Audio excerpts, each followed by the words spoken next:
The next one that we're going to make is a spiral. The binding technique is also the basis for your zebras and your spikes, and it's actually quite easy to do. I've started here with a rather large piece of silk, so I'm going to actually fold it in half so that it's more manageable. And because it's got a center fold in it, the pattern will be repeated on the fabric.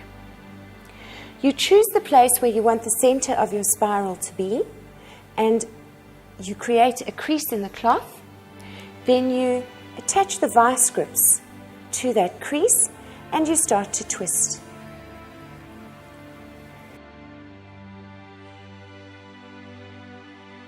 You want to smooth the folds out nicely as it winds itself up.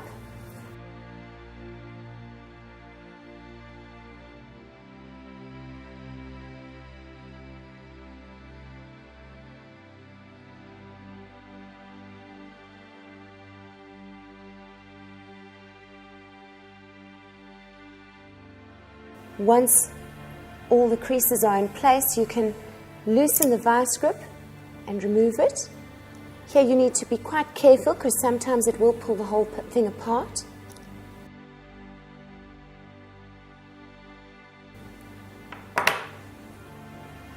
Now you just tighten it all up and put on 3 elastic bands.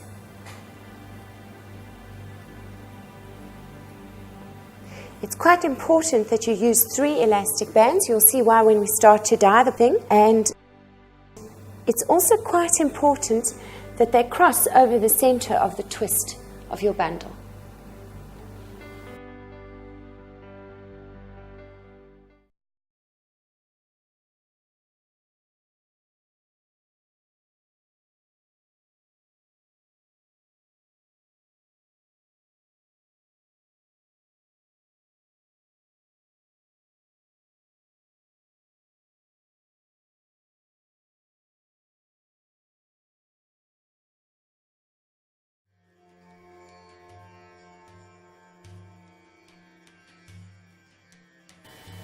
You can set up a series of buckets with clean water for washing out your bundle.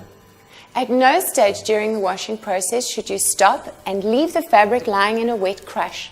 That's a very good way to mess up a fresh tie-dye. Once you've rinsed away all the excess dye, you can lay the fabric out flat somewhere to dry. Let's see how our tie-dye looks.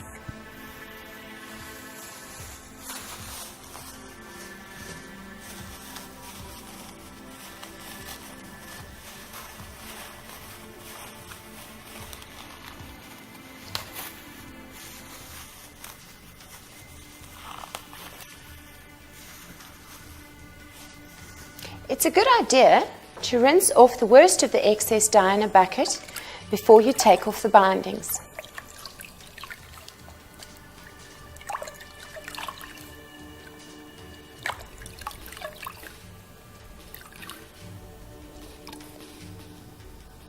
Let's see what we've got inside.